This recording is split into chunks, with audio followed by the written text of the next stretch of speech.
Hey everybody, welcome to the PC Perspective Podcast. This is episode 512, being recorded on September 5th, 2018. I'm Ryan Schraub. I'm Jeremy Hallstrom. I'm Josh Walrath. And I'm Alan Malventano. And we're all here again, 2 weeks in a row. But not next week. It's going to start a trend. No, it's not, actually. No. Welcome to the show, everybody. It is 512. Which is my favorite capacity of SSD. It's probably the most common one. Yeah. It's not the most common one. It's got to be like 480 never dies. Like 120. Rich. Hey, if you get that 660p, If you If can it's find fine, it, it's 660p. for $100. Is that what it'd be? It'd be $100, right? Yeah. So we talk about computer hardware here, PCs, graphics, gaming, mobile devices, what have you. PCPer.com/podcast is where you can find all the other information, all the stories we're going to talk about, all the things we say. Most of them will be referenced there if you want to follow up with that later. We do record the show live on Wednesday nights, 10 p.m. Eastern, 7 p.m. Pacific at PCPer.com/live. We have a chat room there. We hang out before, we hang out afterwards. And if you want to take part in that, we would love to have you. If you need a gentle reminder, you can go to PCPer.com/subscribe, and it will take you to this page here that basically asks for your name, your email address, and we send you a notification when we're going to do a live stream. Usually it's just once a week for this podcast. Every once in a while we do an additional one for a GPU launch or a new driver release or something like that. Those have been known to occur. So that's PCPer.com/subscribe. And then we have our Patreon campaign running. That is at patreon.com/PCPer. This is your place if you want to become a regular recurring monetary contributor to the website. It could be $1, $3, $5 a month. If you pledge at $3 or more a month, you get access to the recorded pre and post show. If we say anything interesting beforehand, but the post show. So if you don't watch us live, but you want to see what random crap we're talking about after the show, you can still do that if you become a patron. And as always the case, if you become a patron during the live stream or increase your patronage during the live stream, we will give you a shout out on the stream. And we've already got a couple of those lined up. How about Andre Anders is a new patron with $3. Thank you, Andre. And his icon's awesome. It's the Famicom icon. I like that. That's a good one. It's cool. We also have an increase from $1 to $2 from Alpha Network. Ken just edited their pledge from $1 to $2, and he has a logo that looks like it's Alpha Network. So there you go. Thank you guys. Thank you both very much for that. Anybody else that does it throughout the rest of the show, I'm keeping an eye on it. We also have our mailbag. If you don't know what that is, that's on our YouTube channel, or you can find it on PCPer.com. We did episode 56 this week. We talked about ray tracing, apparently, both with a space, no space, and a hyphen between the two words. So now we really know. We get to the bottom of that on this episode for sure. And that is one that is a feature that we started doing after the Patreon took off. So you can check that out in either of those locations. And then finally, we have our merch page, which is at joshtech.com, JOSHTEKK.com. Takes you to this Teespring page where you can get your Death Wish Raid shirt, your Super Pipe, your PC Perspective shirt. You can get your Josh Tech goods here, t-shirt. Maybe I should wear one of these every day I'm at Disney World. Maybe you should. You'll go viral. And then just carry around a mug of Starbucks. Will it let me bring my own mug in, you think? Probably. Does the back of that mug say PCPer anywhere, or does... I don't know. You turn it around. It's got PCPer on the other side. Okay. So the PCPer one just has one logo, right? I think it's two. Oh, is one on both sides? Is there PCPer on the back of the t-shirt? Okay. Yes. Oh, okay. Look at that. Yeah. Is there PCPer on the back of the post or the... Boom. Damn. Not on the back of the print. That's where Josh has his PC Perspective tattoo. That's why we put the it just matches. Put that on the back of the shirt. Yeah, for Actually, sure. mine's lower. It's right. Never mind. All right, so that's it. We've got one more thing before we get into the stories. We are co-hosting a contest with our friends at Falcon Northwest. If you remember, not too long ago, Ken reviewed a Falcon Northwest Tiki machine that was worth about more than $6,000. Something like that. Yeah. It's got a Titan XP in it. It's got a 1.5 terabyte Intel Optane drive that, as far as I know, is still not actually for sale. Nope. But we're going to send you one anyway. What else is in here, Ken? It's got an 8086K from Intel in there, Z370. It's in a sweet form factor. This was hand tested, disassembled and reassembled by the staff of PC Perspective. With care. You can see all the specs on that page here. And there's a ton of ways for you to enter as part of the Intel Gamer Days 2018 celebration. And you can enter to win this. $6,000 PC. Can I enter? It's a beast. You can enter, but if I draw your name, I'm going to redraw. No. I thought about it myself too. I mean, it's easy to enter. There's sign up for the mailing list. There's read the review, Facebook, Twitter, YouTube, Twitch, or the daily entry, right? Where you can literally just click this button once a day and be entered in to win. So make sure you do that. Go to PCPer.com/ I think it's Intel Gamer Days. PCPer.com/ Intel Gamer Days. Offer not valid in Wyoming. He will assume it's Josh. All right, let's get into the stuff for the week. Just a couple of short things up at the top. We've got a review of a BitFenix power supply from Lee. This is the Formula Gold 750 watt power supply. BitFenix is, I think it's fair to say that BitFenix grew out of the ashes of Abit, one of the most memorable companies of my youth for hardware, right? What was your motherboards? Everybody had a favorite Abit motherboard, right, Josh? BP6. Yeah. Yes. Was BP6 Maybe not the that one. single socket or no, two that was socket? that was the dual two socket. socket. That was a dual. Dual Celeron that I bought the motherboard and the two Celerons for dirt cheap at the computer show. Yeah, I remember going to computer in shows. Jacksonville or something. Nice. Yeah. So BitFenix has some of the people from there that helped found this company. They originally started with cases. They've branched out. They're doing power supplies now. This one is available in 450, 550, 650, 750 models. We're looking at the higher end model there. Seems like a fairly high quality unit. We got to do the interior picture for Ken, so he'll, maintain. Have to fawn over the capacitors throughout the rest of the show. Let's see. It's interesting they give you this diagram with the lengths of the cables. That's convenient. Yeah, I think so. Yeah, it's helpful. Helpful for your build. Where's it at? Oh, come on, inside. He's Stop just teasing me. He's teasing you. You can almost see the inside. It's like almost. It's like when they're wearing mesh clothes right there. You know what I mean? Keep going. Oh, there it is. Look at that cap. Mm-hmm. Fairly small. Big caps. Look at all that doping on them too. What's that? Is that like a doping compound on that subboard? Here? No, down in the middle. Yeah, right there. I don't know. There. Oh, The white yes. stuff. Between those Isn't that caps. stuff just like keep it from vibrating? It's been in it. Yeah, it's potting compound. Or like epoxy stuff. Got to keep your power supply safe, boys. Yeah. Always use epoxy. This is not a single rail. By the way, this is looks like a quad 12 volt rail, 25, 25, 35, 35 amps each.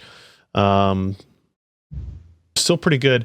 Weaknesses were 2 of the 4x4, 4+4, I should say. CPU connectors were daisy chained on a single cable. That's kind of a drawback. And the 24-pin ATX connector was apparently bulky and hard to bend into place where it needs to be, I guess. But otherwise, good voltage regulation, very quiet throughout most of the power range, good efficiency. It's an 80+ gold device, $88 power supply. This is going to be on your lower cost of the spectrum, which is good. Every once in a while, we want to take a look at those, but still good enough for Lee to give it a gold award. And he has seen a lot of power supplies. Maybe one or two. Mm-hmm. A lot of power supplies. So is that 4+4 pin on 2 on a single cable? How much of a detriment is that in practice? Is that just logistics, or is that an actual droop issue? I mean, as long as they spec the cable, enough to support the current. It's just that. Yeah, but you also have to think about the fact that it's not a unified rail. It's not a single rail device. So you're limited to, like, that can only either draw 25 or 35 amps, depending on what rail it's coming from, right? I think. And one almost suspects that 25 amp for the motherboard. No, I think the 12 volt like that 12 volt connector, I don't think goes into one of the regular 12 volt rails. I think it has its own plug. It's just that one, I don't even think is modular. I think it's just that they put not modular. It's just that they put both of them on one cable. So the idea is that if you were really drawing a lot off of both of them, then voltage drop across the cable, that single cable would be higher, right? But if you got a thicker cable, they might have done that. Yeah, but so a slightly thicker cable can handle that versus two sets of cables. I mean, yeah, and I don't know. Okay, I don't know if that one. I don't know if that power supply or even other power supplies for that matter use a sensing line on that motherboard 12 volt. Because what you would do usually is there'd be another extra wire that was sensing the voltage at the end, right? So it would correct for voltage drop on the cable, and you can't do that if you have two of them, right? Okay. You can compensate somewhat. You just can't compensate both of them unequally, right? Got it. Without two separate cables. Okay. So, I don't know. I know a lot about compensation. I compensate for a Josh lot. has mastered the art of compensation. And likes talking about thick cables. Mm-hmm. Thicker the cable, the less the droop. That's what I'm told. So check out the review of the BitFenix Formula Gold.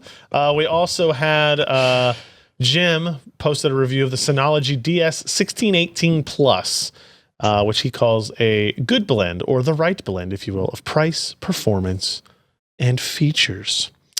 Allyn, you also have a lot of experience with Synology devices. I like their interface. This is a 6-bay NAS. It's got a quad-core Intel processor, 32 gigs of memory, and a coveted PCIe expansion slot. This allows you to add things in like a 10 gigabit Ethernet port. So even though the device itself supports gigabit out of the box, you can actually add a 10 gigabit networking card to it. But not a GPU like we've done with other NASs, right, Jim?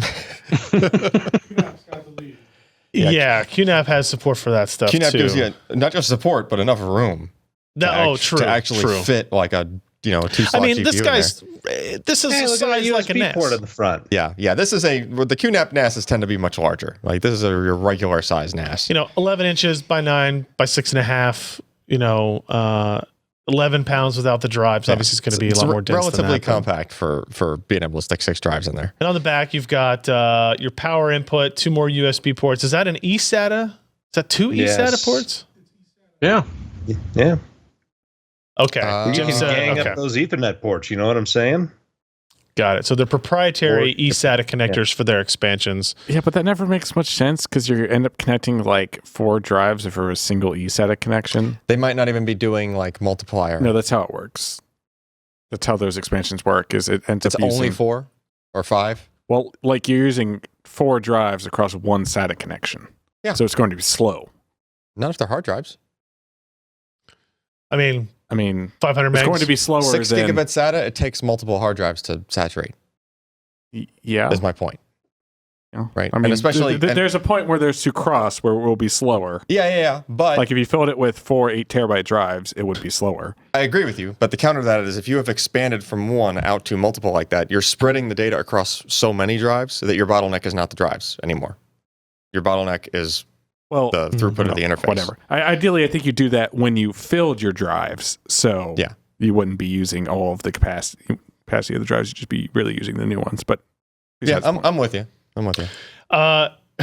Jim writes here that users can control the speed of the fans in the device's web control panel. Quiet, cool, and full speed. Quiet is virtually silent. Cool mode is audible, but blends in the background. But with full speed mode converts the DS1618 Plus into a jet engine, and therefore can only be used when stored in a dedicated server room. At least you know it's capable of keeping the drives cool if it really needs to. That's true. Yes, it does appear to be fairly well ventilated as well.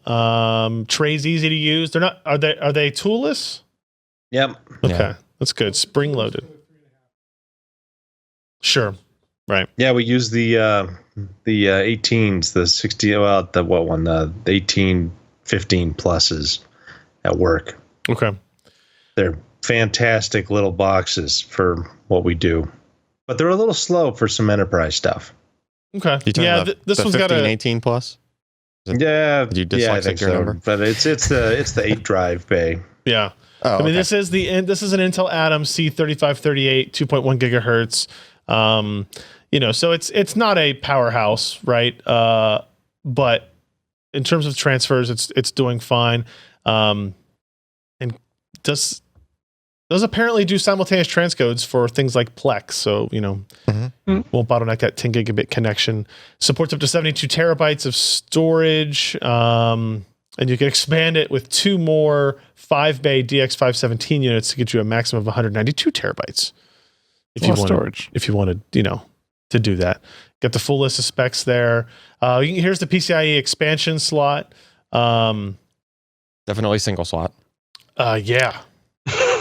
Yeah. So it says you can gang all 4 ports in the back of that using LACP AD. Yeah.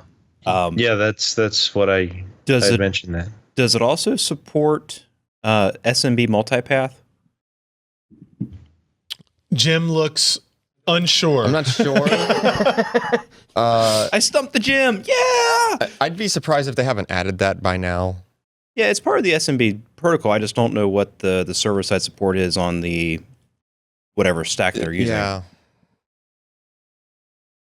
I presume it's running in Linux. Looks like it. Yeah, it looks like they added it. Synology's pretty good about implementing all the things. Like they really try to do that, and their interface is just like freaking butter. It's like they're like one of the first that gave you an actual GUI on a NAS.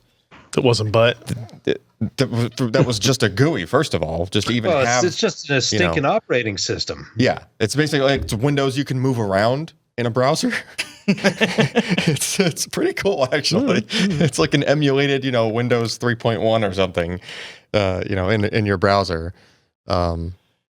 So the PCIe slot, you can add 10 gigabit Ethernet, but Jim also points out, you could add flash storage, NVMe 2 adapter with an M.2 drive on there, something like that. And all that is supported in there. And it just must be a low profile bracket, as you can see there. And there's a picture of your UI that you love so much. Yeah. With Plex. Yeah, I mean, you can pull up a tab. It's even got like the equivalent of like a task manager, shows your bandwidth and stuff like real time, like it's updating in the background. That thing down in the bottom corner. Yeah, on the bottom right. Yeah, right here.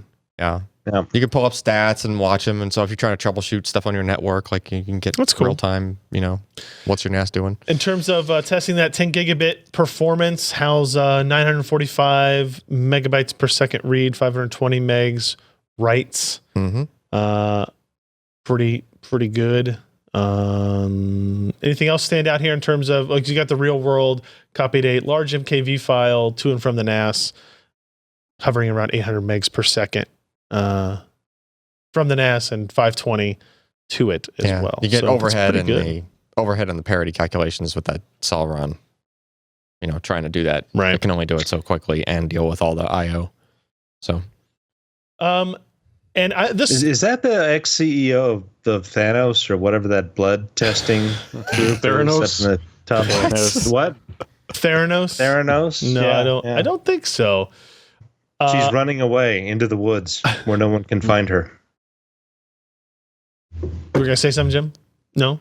I was waiting in case you had any more questions. Oh no! I was gonna say, I actually am a little bit surprised by the success you had with this Atom processor. So the Synology actually has a Plex server built into it. So Synology and QNAP and its competitors all allow for package installation of various services.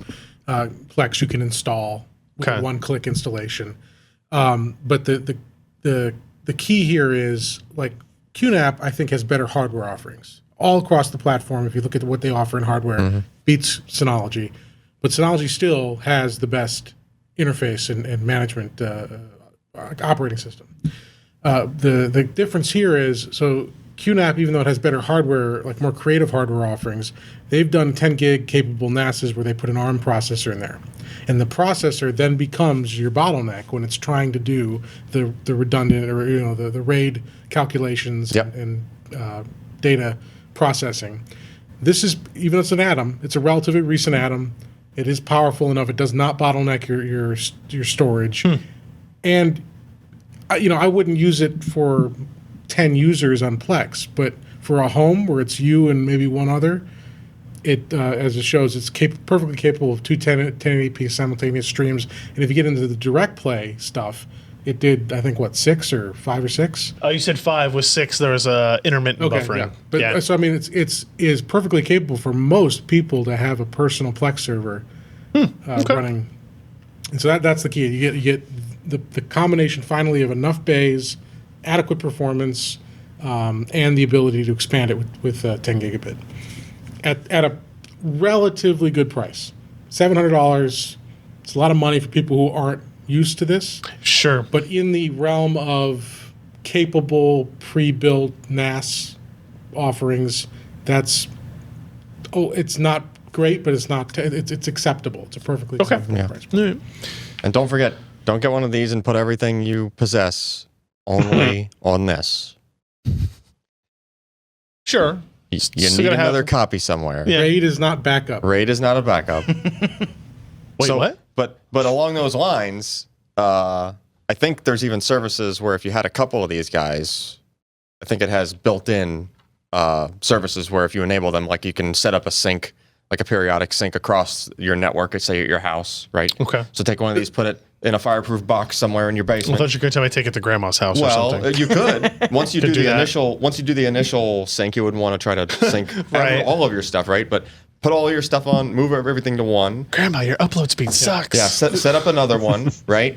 Make the initial copy, and then take that second one, move it off site to grandma's house, upgrade her internet maybe. My grandma, what big NAS you Synology, have. they have apps and packages that allow you to sync between two Synology devices, both local and remote over the internet, but also to sync to any network folder or locally, if you can plug a USB 3 drive in there, sync that, and either sync everything or selectively sync certain folders. Yep. And also they integrate very well with Dropbox, Google Drive, OneDrive, so you can then also sync your data up through those cloud services. And if you want the whole thing in the cloud, you can do Amazon S3, Backblaze, what do they call it, B2 or... I mean, they pretty much have all of them in There's their a ton of interface. options. And then there's third-party package repositories. So if you don't want this official Synology one, you can get anything. And it also does Docker, so you can get all your apps running in Dockers. So Anything, eh? Wow. So you're just saying it just works? It's a very robust ecosystem for this kind of stuff. Yeah, those guys have been around for a long time, so they plenty of time to build up all that stuff. Very cool. Thank you, Jim. So there you go. That's the 1618 Plus, DS1618 Plus. Don't have to do the 10 gigabit upgrade, but obviously that's one of the things that appealed to us here for just under $800. So check out the review. It's on the website that we have. It's called PCPer.com. It's right there. Synology DS1618 Plus. Very nice. All right. What else we got? We're going to run through some news items this week. We're going to start with Huawei announcing the Kirin 980. Josh, is the world's first 7-nanometer SoC passing Snapdragon? Maybe. Isn't this going to be available here in... Next month. Really, next month? I think they said the Mate 20 was shipping in mid-October, I think. Which actually would give it, well, let's see. In the Android market, it would give it a pretty substantial head start over whatever the next Snapdragon chip's going to be, because they haven't even announced that guy yet. Mm-hmm. This is the benefit of being vertically integrated. You can just plop it straight in and move on. And get going. I think... TSMC has been moving quite along nicely with their 7-nanometer. We've seen, examples of test chips and whatnot for multiple guys, and have heard about it. And, most notably AMD. We haven't heard anything yet from Apple. Are they going to do a 7-nanometer with this upcoming September 12th deal, or do you think they're going to stick with 10-nanometer? No, I think all indications are it's a 7-nanometer part. They've been... probably the bring-up partner with TSMC in that regard, which is why I was going to say that they're going to be the first 7-nanometer shipping device, but it seems likely that Apple will be that, right? If they announce on the 12th, it's probably shipping in 2 weeks after that? Is that pretty normal? I'd say October. Oh, really? Okay, so it might be close. Yeah, it's exciting times, and we got to wonder how well it's going to actually do, what kind of performance. These are all big questions. A76 is the biggest, latest, and greatest from ARM, and from all indications, it's a fast product. We don't know how fast it is when it comes to multi-threading, but It's a really kind of interesting layout that they have. They have 2 high performance cores, 2 medium kind of performance, better power core, and then the 855s, which are the lowest performance, lowest power consumption. 4 megs of memory in the DSU. That's that whatchamacallit, stinking thing that everything communicates through. It's like an L3 cache. Yeah, it's an interesting product, and they're taking an interesting direction to it, and we don't know how well it's gonna do. I don't know. I like the idea. I mean, if you look at this diagram where it's 8 core, but it's 422. That's 224. Well, oh, okay. I was going the other direction. 422. I'm sorry. You're right. I'm an idiot. Well, I mean, I don't know. Do whatever. Yeah, I am. I'm an idiot. So why are there 2 groups of A76s here? One at 2.6 and 1.9.2 instead of having them just dynamically clocked? In theory, I guess, Josh, correct me if I'm wrong here, this is basically process efficiency and bidding efficiency. It could actually be partly design as well.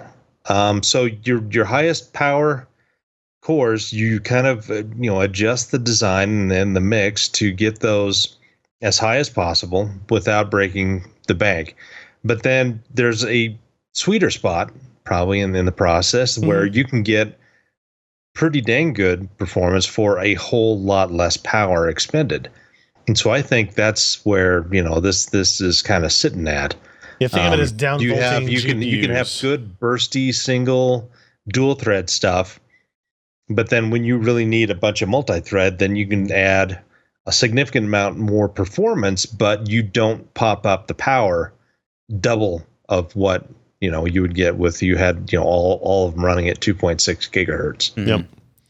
Now they do some of their performance comparisons against the Snapdragon 845. That, to be fair to Qualcomm, was announced last December. Where 37% better performance, 32% better power efficiency on the CPU side. They talk about on the GPU side as well. 46% better performance, 178% better efficiency. That's better than their previous generation, as opposed to being over the Snapdragon 845. I'm really interested in this product, and I'm really interested in the the Mate 20 that will be based on it, just because of how early it feels compared to the other Snapdragon options.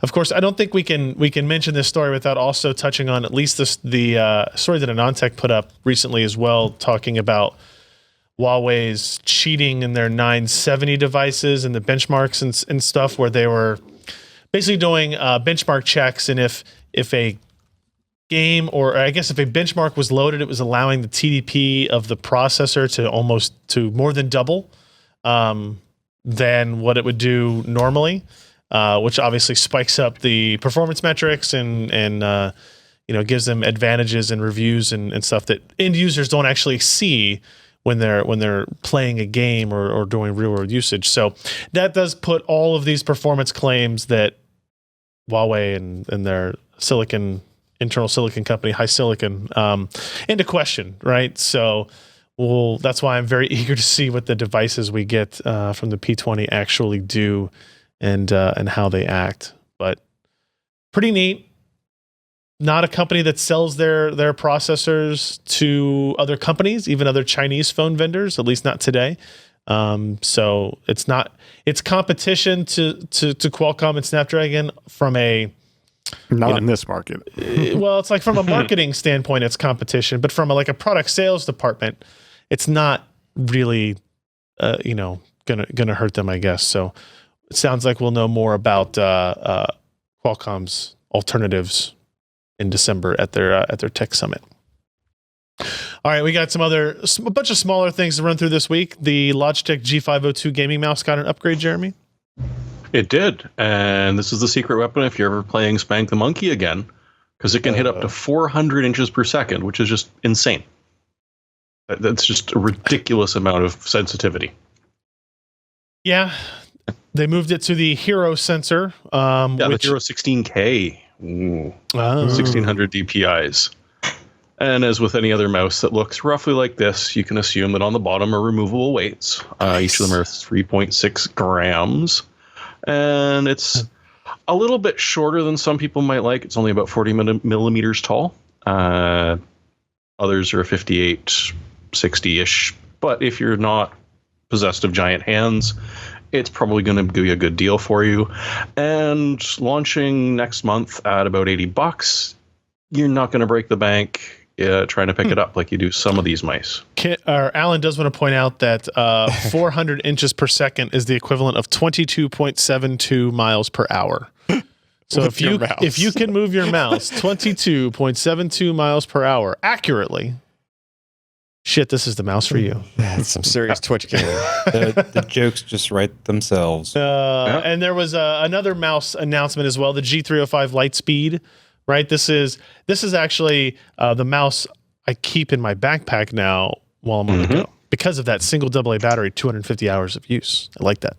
And the little nano dongle hides inside with the battery. Yes, thank the Lord. It's so important.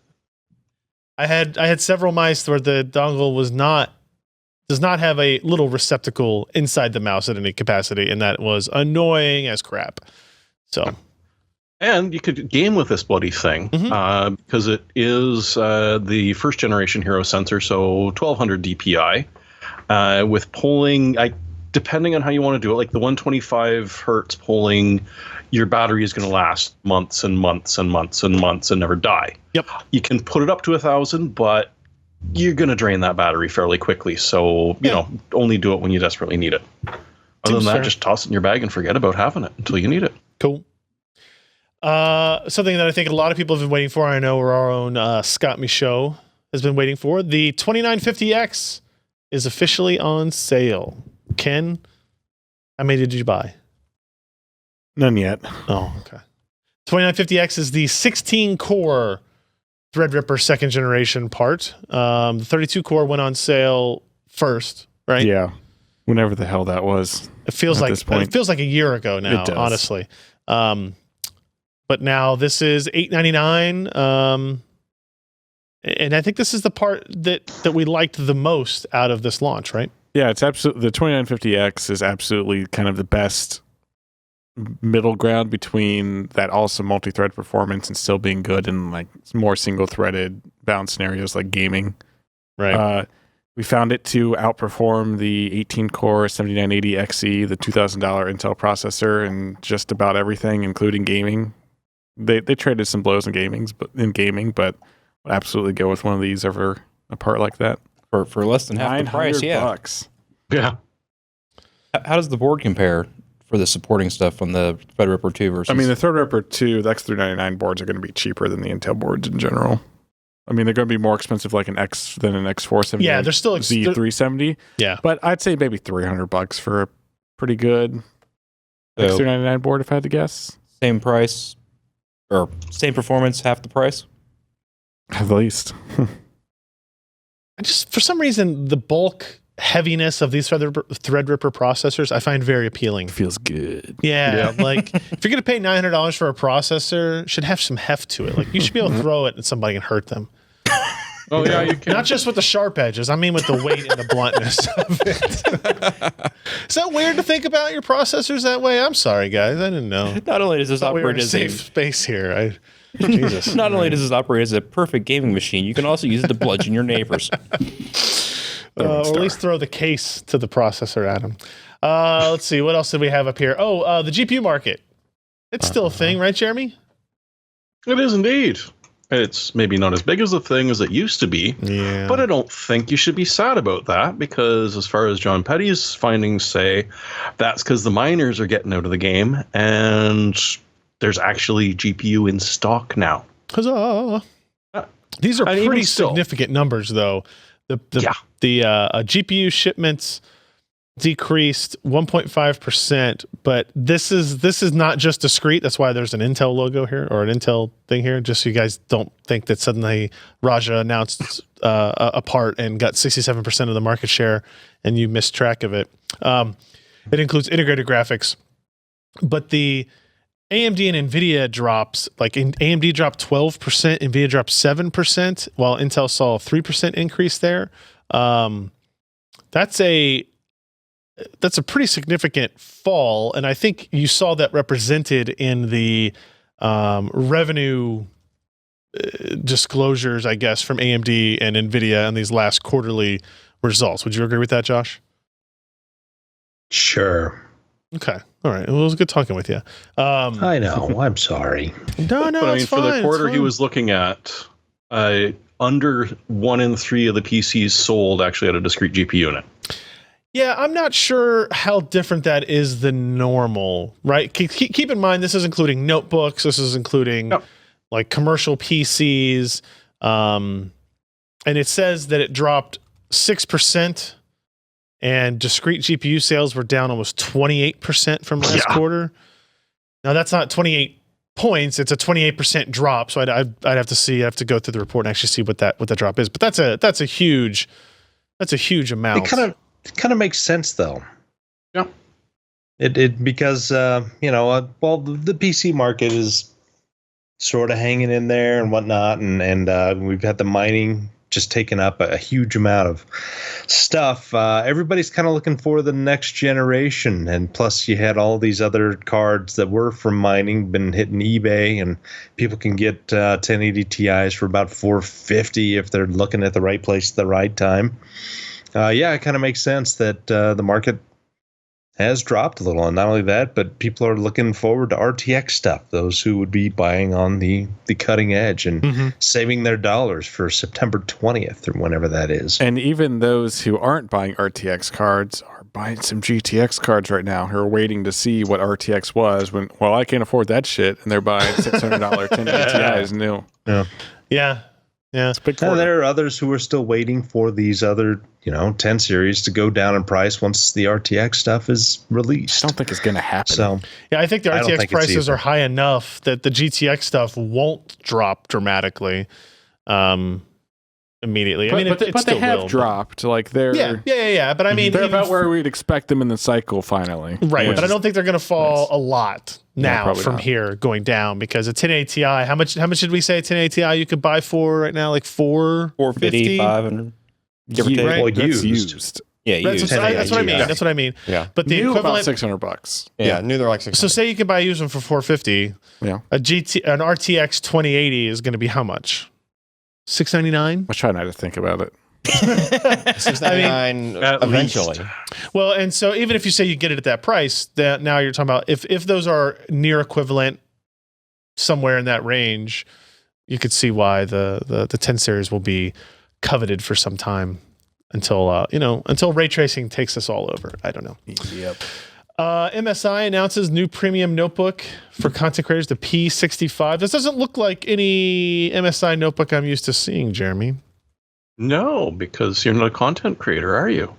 I like that lattice. I am a content creator. That's all I do. But it's the same as the GS65, just white. Well, there's two of them. There's the white one and the silver one. And the silver one is the I see. fancier guy. Ooh. The white is the limited edition. I take it back. I'm exactly back there. Because that's the one that will get you the 1070 Max Q inside of it. And it'll get you Thunderbolt 3 as well. The silver edition is pretty much the same, but you drop down to a 1050 Ti and you drop the Thunderbolt. But I mean, you get some extra one single extra 3.1 connector. Got it. The big sort of a deal with this is that it'll be 100% RGB, 100% Adobe RGB compatible, and the screens are configured before they ship. So the idea is, as soon as you get it, you can start working on it, because these guys are designed specifically for working. And it's an IPS display, which is kind of nice to see. There are going to be people screaming and yelling about the 1080p, but honestly, it's a laptop. Plug it into something bigger and work off of that. I was just going to ask about that. What? Continue to ask. The display on the laptop's a native 1080p, right? Yeah. And how many external outputs does it have? It's got an HDMI, Thunderbolt, a mini DP. And mini DP. Yeah. You can change some displays to that thing. But it only has 4K at 30 off the HDMI. The display port would be Well, able then to do use the 4K DisplayPort like an 60, adult. and the Thunderbolt would. That works. Yeah, and Thunderbolt will be able to do it too. And I If guess you're playing with Lightroom, I don't think you really care about the refresh rate so much. I mean, I don't know. Video Yeah, stuff. nobody wants to use a 30 hertz display anymore. Let's be fair honest. enough. Let's be honest. Yeah. So the P65, interesting. Okay. Also, You have to ask, you can't afford it. yeah, fair enough.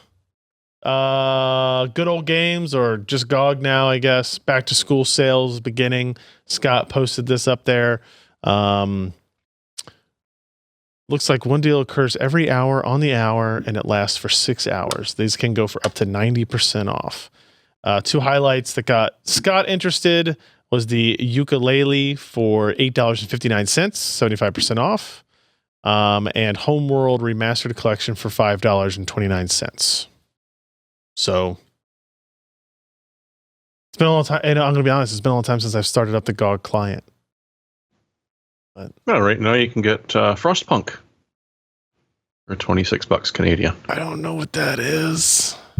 That's the weird one where you're sort of killing people in a frozen wasteland. You're supposed to be keeping them alive, but that's just not how it works out. Fair. Fair. So keep an eye on that. Let us know if you find any amazing or striking deals from that sale. Here's one that's close to all of our hearts, Jeremy. Skype is getting better. It's getting less worse. Yeah, less worse is better, more appropriate. They're taking away some of the crap that they dumped on us. Okay. As long as you're using the desktop client and not the Windows 10 Universal Windows app thing. Which is pretty funny. In which case you still get the gorgeous clown vomit version with everything. Like, did you notice that there was highlights? No? So Skype highlights was a major competitor of WhatsApp and Snapchat, apparently, Oh boy. in the minds of Microsoft. Oh, Lord. Yeah, so they've dumped that. They've gotten rid of a couple of the more annoying new features, like not being able to change audio settings until you're in a call. But because we can't have nice things, they've now added read receipts to all of your messages by default. Because those are a thing people like. Fair. I like. I would like Skype to keep working for a while. They're adding recording in, apparently. Yes. Like native video recording of calls. Which is like something they should have done, I don't know, 5 years ago, 10 years ago. Well, we didn't care before because there was a bunch of apps that you could load in with Skype to record your stuff, and they worked perfectly. And then they cut support for any third-party apps whatsoever, and we've had to be trying to figure out how to do around it. So now it'll do it, although someone brought up a point which I'd totally forgotten about. If this is going to be like Skype for business recording, if you're on a mobile device and you're not plugged into mains power, you're not allowed to record. So Why? I'm interested to Worried see. your battery's going to die? Yes, so much quicker because What do you mean by it's mobile saving device? the You video. mean a laptop? Yeah. Oh. Weird. That's stupid. It doesn't make any Kind of a sense. dumb limit because you might have a laptop with a bunch of battery that lasts a long time. Not possible. Doesn't exist. Exactly. Let's Surface talk. don't last that long, right? Let's talk about the Battlefield beta. Ken, you've played it. It's good. Yeah, Looks good. we played it on It looks real good. We played it on the HDR, Looks even the better. G-Sync Yeah. HDR, Looks real good. Asus panel.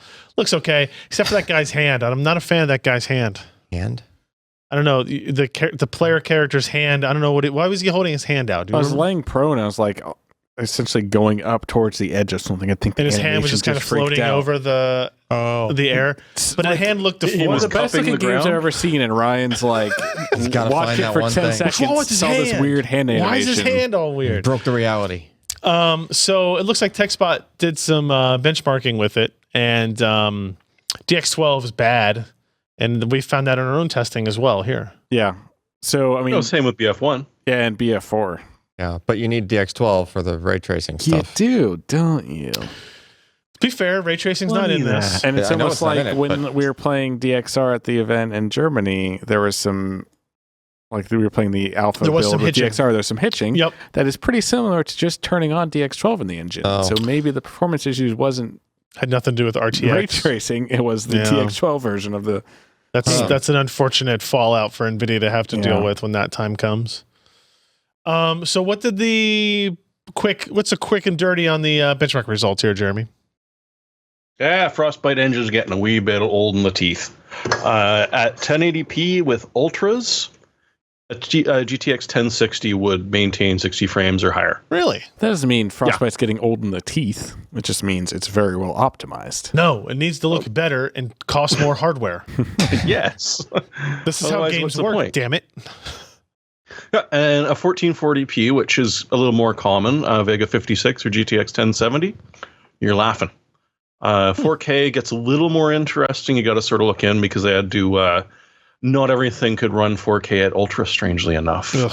But you could still, at worst, hit medium, which is not bad. I've been running 4K ultra with a 1080 Ti 8700K. It's pretty good. 60. It's right about 60. It'll get down to... I think I saw it hit like 60. Isn't that the resolution for schmucks? Don't we have 144 hertz 4K now? The panel we were on goes up to what? 98, 96 when HDR. in HDR mode. Yeah. Well, you gotta have an RTX 2080 Ti for something. Yeah, I guess It is a very pretty game. Yeah, I haven't played it does yet look because damn I good. have other things to do still. How long is that beta going on? Do you know? I don't. Months. I think it opens tomorrow to everybody. It's been pre-orders for the past couple of days. Okay. I mean, it's shipping in November now, Yeah, they moved right? it back They in moved it October. back a month or so. Maybe they'll fix that DX12 version. It happens. They got to fix that DX12 sometime. Jeremy, you posted this. HardOCP did a story looking at the differences between GPUs, starting with NVIDIA and now moving on to AMD, looking at Huawei, Fiji, Vega, looking back at AMD's recent GPUs. What kind of stuff did you come across, or did they come across in this? They got better, strangely enough. Okay, good. Shocking. No, it's a sort of a look at, okay, so if I'm running a Fiji card, should I be looking at picking up a Vega, or am I not going to notice a bloody difference? Right. Or if I'm still on a Hawaii, then the newer Vega cards are actually going to be quite nice for you. And part of they sort of delve into it because AMD is a more interesting company in a way because they've done more refreshes, they've done more changes recently, but they've been sort of aiming for middle of the pack performance. Yeah. And also, thankfully, middle of the pack pricing. Thank you very much, NVIDIA. So at least you can afford the things. And they show a nice, this is a perfect example. They show a nice increment with the Vega architecture sort of jumping a little bit more ahead than the rest of them. Yep. So it's sort of interesting just to see, if I was to upgrade from a 290, what can I expect? Should I blow all the money on a Vega 64, or is a Fury X going to be enough for me? It's good every once in a while to have one of these type of sanity checks, right? To go back and depending on the kind of testing you do, we do the capture based stuff. It's very difficult to put in that many cards, especially when you're doing competitive stuff. Like this graph is hard to read, and there's only 4 data points. Now imagine you're doing 4 NVIDIA data points at the same time. It's hard to really overlay any of that information. But here you can see this is Far Cry 5, 25 by 14. And the averages in the generations go 44, 49, 60, 86. So again, I think Vega gets a bad rap just because of how good NVIDIA's parts were for the last 3 generations or so. Yeah, but they've still advanced. But that's a huge movement, right? Yeah. And that's as much software as it is hardware. It's improved. Vega is one of those things that has improved quite a bit. Like fine wine? Yes, just like. I mean, since 2013, this is 5 years worth of GPUs. Yeah. Well, if you get right down to it, I mean, they've probably advanced by a greater percentage. If you think about it, probably they did, because they used to be further behind. And now, I mean, the 290 to 390 was one of those things that was, we knew what that was really, but you can start to see some movement there, and then a lot of movement again. And this is a Deus Ex as well.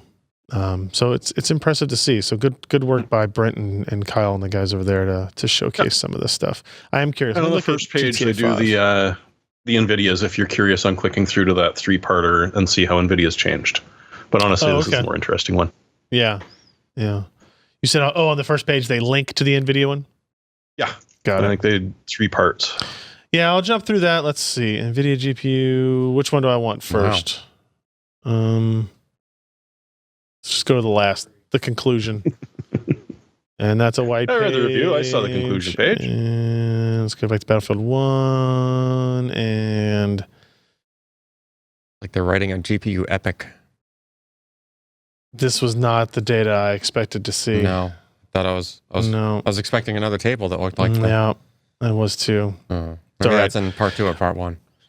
That's all right. All right, so check that out. You can find these on hardocp.com as well. You can get all 3 articles of that as well as the AMD stuff. So check that out.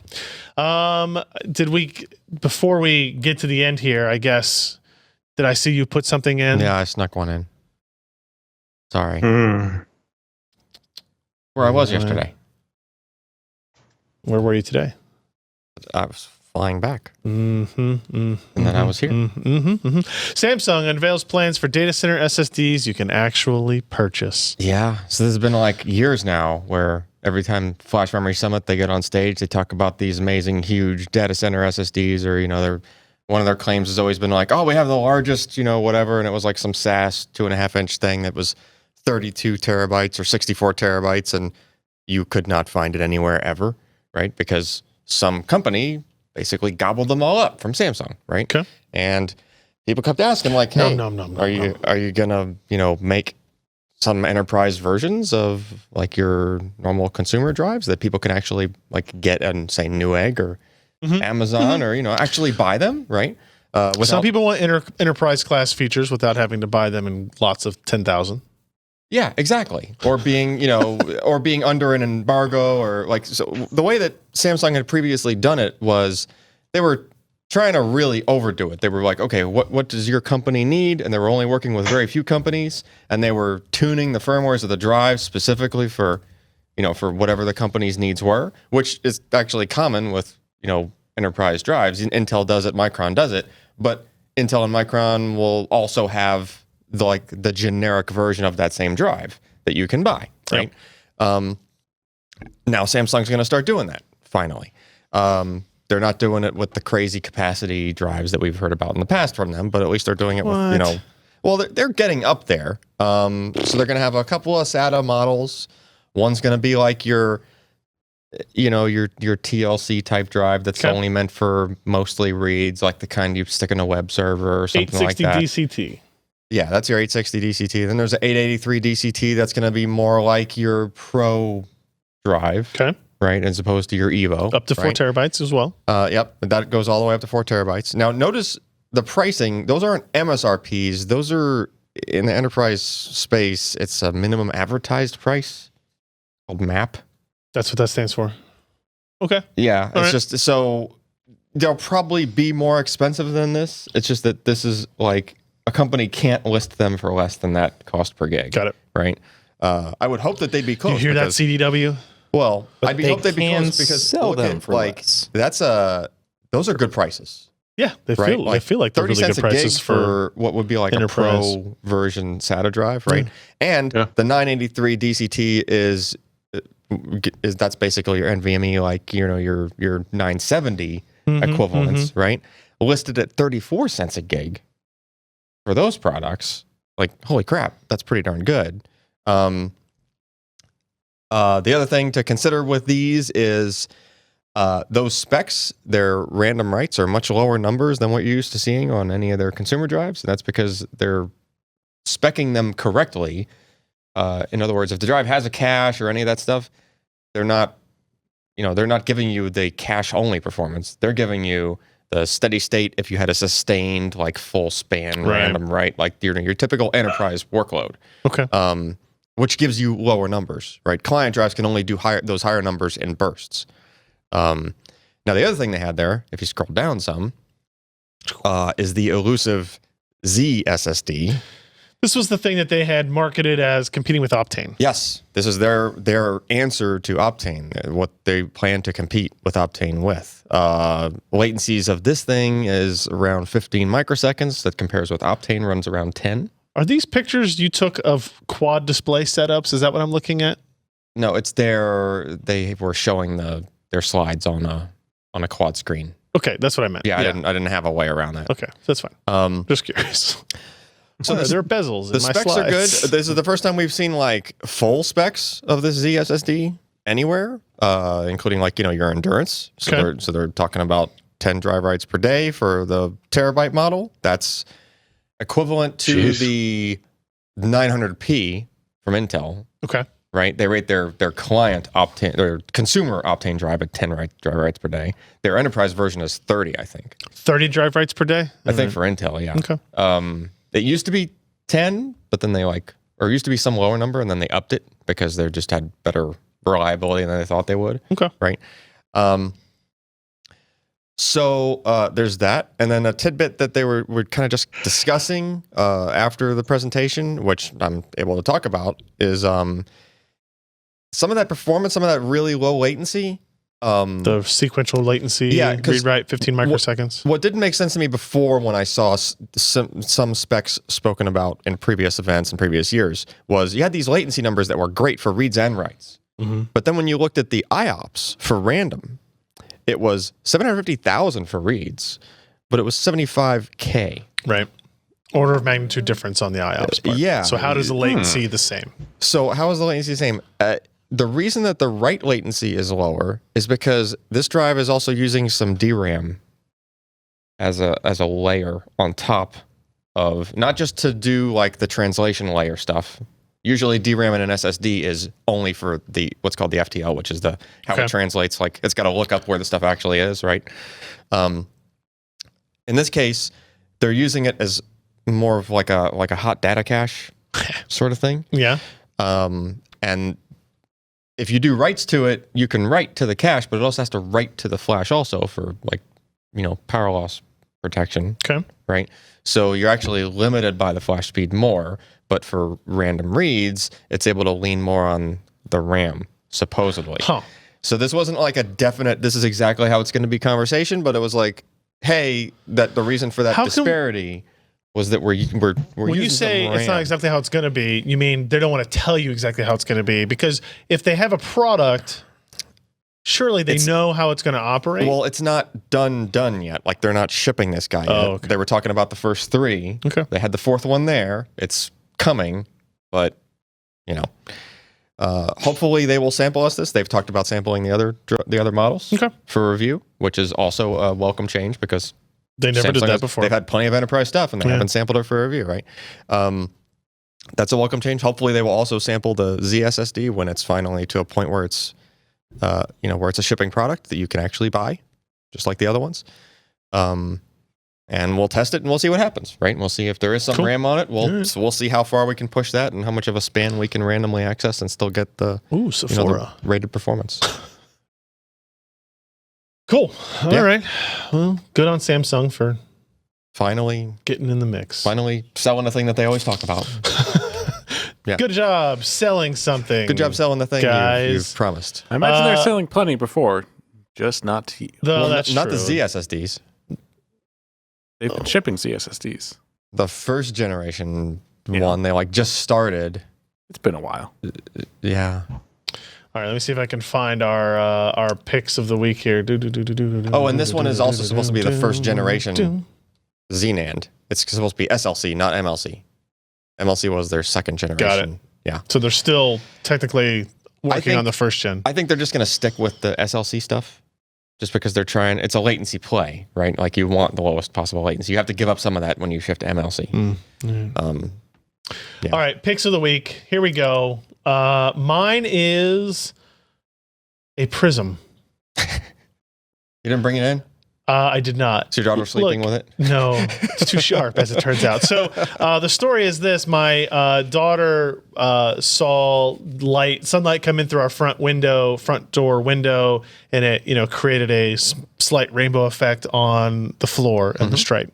And she was wowed by this. So I thought, okay, I'll be a good dad. I'm gonna, help encourage her and teach her science and get her interested in these types of things. And so I bought this. Went on Amazon and bought a prism. Right? It's like buy this prism. We had those in school. Just get one. Yeah, I mean it's fine. It's a 6-inch long piece of crystal. Whatever, sure, right? Yeah. And it's $13. Who cares? And it's fine. It does in fact convert sunlight into individual Split colors. the light It in does, in colors? fact. It Okay. does, in It'd be fact, do worth that. more if it didn't. It might be, yeah. The problem is I have a 3-year-old daughter, and this is. I was talking about the Threadripper processor being a good bludgeoning device. This is a much better bludgeoning device, as it turns out. The corners are very sharp. Not just like at the 3 corners back here, but the edges of them they're not sharp, but like they would hurt. It's pretty dense and heavy. The corners. You could probably sand the corner. That's what I want. All I want to do is these edges are the only things I'm really worried about, because if she drops it on her toe or something, it's gonna end poorly. So I had to get it out and show it to her, and brought some light in from the window and shined it. She was amazed, and she wanted to take it, and I had to tell her no, and it was a big deal. And then you were a big meanie dad. Yeah, I was a bad dad, right? Yeah. Oh. Now, Watch your toy. You can't touch it. I was also trying to show her that if you look in through the lengthwise, it's like a what are those toys that you used to have? Kaleidoscope. Kaleidoscope. There you go. It basically does that. And so yeah, I would highly recommend this if you have kids that are interested in this type of stuff, but maybe find a less sharp one. It needs a bumper case. I mean, exactly. You could use sugar. Somebody says rubber nubbins in there too. You ever use sugar for that kind of stuff? Sugar. Sugaru. Oh, Suguru. Suguru, yeah. Oh, Suguru. Yeah. I'd work on that. That'd be a perfect job for That'd be that. like $50 worth of Suguru. That's true. That stuff's That's really not the point. expensive. I'll just cover the corners with gaff tape. It's fine. So anyway, I thought it was neat, and she really enjoys it, and she just can't have it yet. Sorry, this is an adult prism, as it turns out. The chat points This is for out you. that it has Now the I take it back. RGBs. It does. It is RGB. Yeah, Not that's individually addressable, but No. Before we get to our next pick, I almost forgot about this. We have patrons here. Matt Almond, spelled not like the nut, but something else, edited their pledge from $5 to $10. Thank you so much for that, Matt. That's awesome. We have Cronarch, edited their pledge from $1 to $9.99, Josh. $9.99. Thank you. Thank you. And we have a new Never gonna die. Lord. We have a new $1 patron. Oh, Jesus. That is Josh's butt crack lint. I don't I said Right next to the PCPer logo. I said I would say it, so I had to do it. That's not lint, by the way. Wasn't worth $1. Dingleberry? That's the swoosh around the logo. Yeah.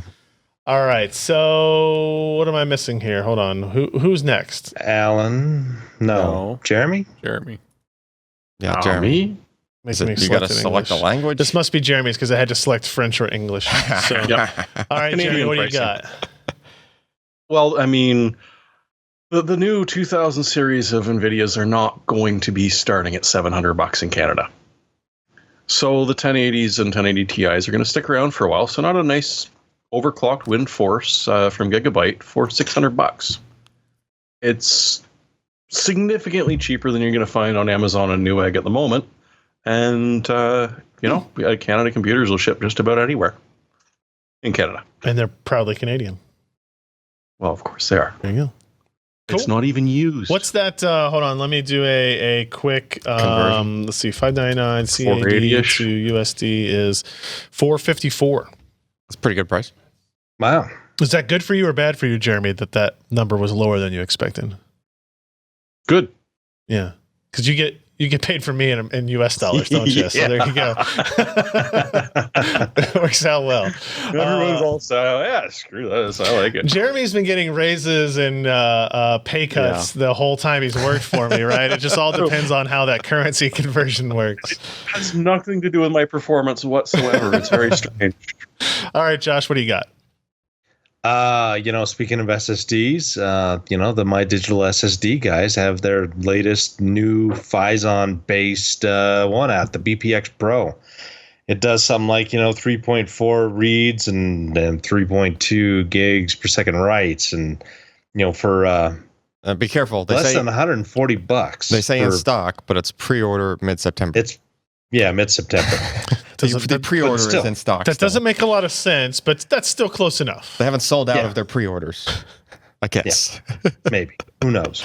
But yeah, that's pretty interesting. I've had their original BPX for quite a while, and I've been using that for testing and whatnot. And it's a solid performer. It's nothing amazing, but this one looks to get right up there with the Western Digital Blacks and the 970 Evos. Yep, it's Phison E12, which is it's newest Phison controller. It's fast. Are they the first one to have released that, or is the WD Black I can't remember which one. I don't remember if the Black was has. an E12 or not. Is the thing. Okay. It might have been E8 on that. So this might be the first one with an E12 in it. First retail one. Really cool. Cool. Does a certain petroleum company get some money off of this? What? No. BP. BP. Oh, No. British No. Petroleum. Beyond petroleum real now. quick, Alan. True. These Phison controllers seem to thrive a little bit more on, having the what do you call it? Because it's 480 gigs instead of 512, so it's the extra. Oh, the extra over-provisioning. Over-provisioning. Over-provisioning. Yeah. Well, it's partly that, and it's not going to be a 512. If anything, it would be a 500 because it's using like TLC with a cache, so it would be like your Evo increments. But yeah, they tend to go the next notch down, and that's just down to configuration. Like, I mean, they could probably make one that was an even 500 if they wanted to, but they just tend to lean a little bit more to the left, which it gives you your cost per gig takes a little bit of a hit compared to what you're used to, right? Because it's 480 versus 500 or 512, but still a damn good price. Cool. For a 512. And Alan, you're last. What do you got? So, you ever use that Dark Sky app? I have for years now. Okay. Yeah. They recently updated the app. Yes, it's very different now. It is very different. The reason I made it my pick was not necessarily for the site. The website is just to show you guys on the stream, but they have this app. The app's real good, but they added this feature. I don't know if it's on Android, but at least on iOS, you can add custom notifications based on the weather. So you could be like, inform me if it's going to start raining. It's always done that. Okay, so it's 72 where you guys are right That's now. like the entire point. That was the whole app. thing. I've never used that It feature. would send you a push notification saying it's about to rain in 5 minutes. Yeah, it'll say it's going to rain in 4 minutes in Florence, Kentucky. Yeah. I've used it for years, check and out I've the never temperature here. I didn't know that existed. What's that, Josh? Check out the temperature here. I dare you. Uh-oh. Laramie. Uh-huh. 53 stinking degrees. That's going to get down to 49 tonight. Yeah, and that's high because it's been getting down to 38. Isn't it like supposed to be warmer there? I mean, to be fair, it is September now, so maybe we're the odd ones. Look at those nice swings. Oh, a time machine. You can go back. What day was it cold? Hey, it's the only time the weather website will be accurate. Like last Friday was pretty cold. That's pretty much the same temperature it is here. Dark Sky is surprisingly good, especially about their rain. There you go, 44. Their rain forecast. Yeah, 44 degrees. Because like your generic, And that was in August. your generic news rain forecast with a percentage is just like, that only means it's going to be raining in that percentage of the area. Correct. Whereas Dark Sky is like, okay, where are you? Okay, where are the clouds tracking? Like, it's not what Dark Sky does, and like it was a Kickstarter originally, I think, to create this app and like API experience. They're paying for every weather API that exists and averaging them essentially. Yeah, it's still not. It's surprisingly so it's an accurate. average of 100% wrong. On the days when it's like scattered showers and stuff, it's still not any more accurate than anything I've done. But when it's consistent, I love the timing aspect of it. Like it's going to rain in 13 minutes is way more useful than it's going to rain between 9 and 10. Right. So yes, I do appreciate that. And yeah, it's my default. It's my weather app on my device. Yeah, if you haven't tried it, definitely try it. And I can't believe it's good. It's not a free app though, right? I think it's like $2.99 or something like that. Yeah, it's like a couple bucks or something. I think the reason I noticed the notification thing so much more is that they surfaced it as just one of the buttons on the bottom in the new redesign. So if it was like in there somewhere before, I just never came across it. But well, good everybody here. It's going to rain all weekend Friday, Yeah. Saturday, Sunday. Ugh. Low Rain, of rain, 70 on Saturday. I'm sorry, high of 70 on Saturday. Look at that drop. The high is gonna go down 20 degrees over the next 3 days. What's the forecast in Findlay, Ohio? I don't know. It's probably the same.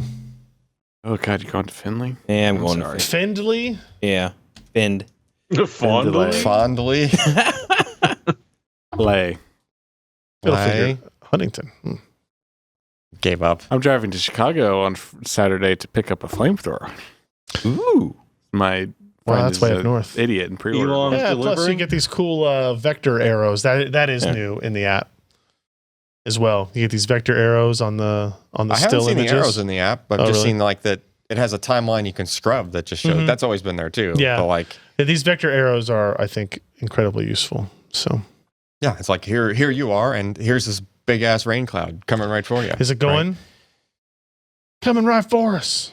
Yeah. So it looks like rain as Huh, well. that's kind of interesting. Lake effects, no. All right, so that's it. Is everybody else, anybody behind the podium, behind the desk have anything? All right, that's going to be it for us for this week, everyone. Thanks for hanging out. PCPer.com/podcast. Go there, find the downloads of the MP3s, the videos, the show notes to all the stories we talked about, the links to everything we've talked about will all be included in there, including the pick to my prism that everybody will want to be purchasing. The lethal weapon prism. Yeah. Oh man, like you throw this across the room, it's going to go through some walls. Not that that's a good selling point. So we'll be back next week with another episode of everybody. See ya. Bye. Boy.